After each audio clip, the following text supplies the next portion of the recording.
Philippine News newscast for March 14th to 20th, 2014. Good day to everyone.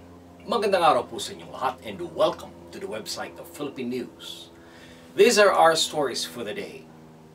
We'd like to start with the news about the Philippine Navy base upgrade for housing new vessels in an $11 million port development set nearest the Spratly Islands. The Philippines is to upgrade a Navy base facing disputed South China Sea waters to serve the extra ships being acquired to protect its territory, the military said last week.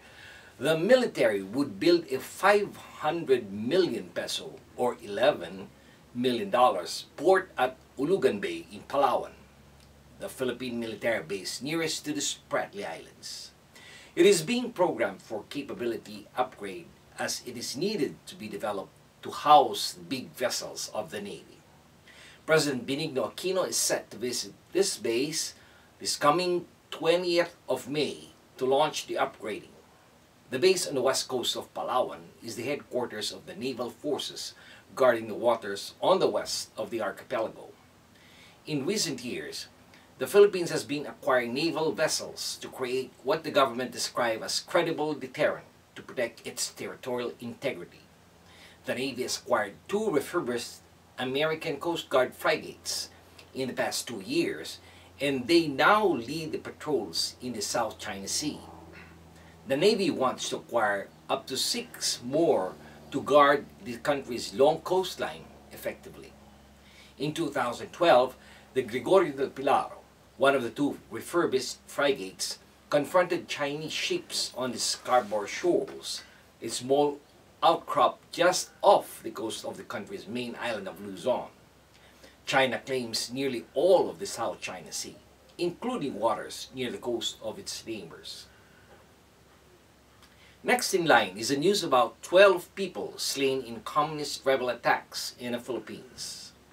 10 members of the security forces and 2 communist insurgents were killed in a string of guerrilla attacks targeting Philippine police and military last Monday. At least 50 New People's Army, popularly known as NPAs, rebel overwhelmed a small group of policemen at the police station in Matanao on the southern island of Mindanao at dawn. They fell on the town riding trucks and small buses, about 50 of them.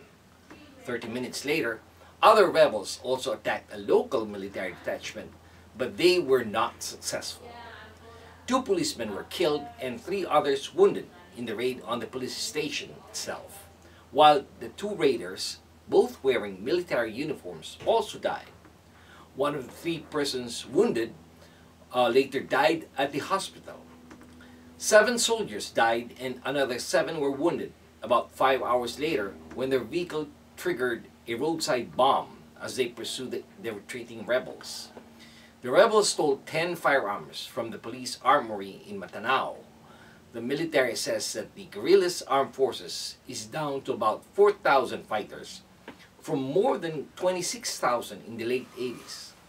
The rebels remain active in the hinterlands of the Philippines, attacking military and police as well as businesses that resist the extortion demands.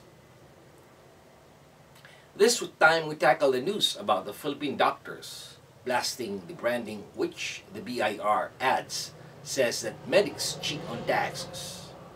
Furious Philippine doctors last March 5th demanded the government withdrawal of newspaper ads which they claim portray them as tax cheaters, days after Manila launched its latest campaign against tax dodging in the private sector. The government ads, which ran in newspapers last March 2nd, showed a female teacher lecturing in front of her class with a woman in a medical suit holding a doctor's clipboard sitting on her shoulders.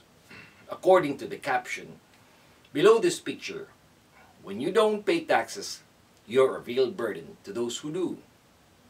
Sets of figures showed less than 1% of the doctor's income went on taxes, while the lower paid teachers contributed about 26% of their earnings. The Philippine government has consistently accused the country's 1.7 million self-employed professionals, including highly paid lawyers and doctors in private practice, of widespread tax evasion. Hinaras, the top honcho of the Bureau of Internal Revenue, name and shame campaign has in recent years also extended to high-profile celebrities, including movie and TV personalities and professional athletes. The Philippine Medical Association, or the PMA, rejected the tax agency's allegation against doctors, saying that they were based on incorrect assumptions. And finally, we have the latest about the Philippine Olympian figure skating star Michael Martinez as he skips the World Contest. Michael Martinez cites nagging injuries for skipping. The only Filipino and Southeast Asian delegate at the recently concluded Winter Olympics in Sochi, Russia, is plagued with injuries and has been advised by his doctors and coaches not to compete at the March 18 to 16 Junior World Figure Skating Championship in Sofia, Bulgaria. According to his mother, Teresa Martinez, it's a heartbreaking decision because Michael really likes to compete in the junior world and is very confident that he will win a medal there. Martinez competed at the Sochi finals, finishing 19th of 24 qualifiers. His mother says that she is concerned about the sanction from the International Skating Union Federation and the Philippine Skating Union, now that Michael is out of the junior world. In November of 2013, she pulled Michael out from the nationals due to his swollen right knee. The ISU Federation and PSU immediately assigned the slot for the important Senior World Championship to a Filipino-American skater, although traditionally, the Four Continents Championship is a touchstone for senior world qualifiers. But the bigger concern is Michael's health. His chiropractor said that his right knee needs rest for a few days, a couple of weeks, or even a month. And this has been your weekly news in review.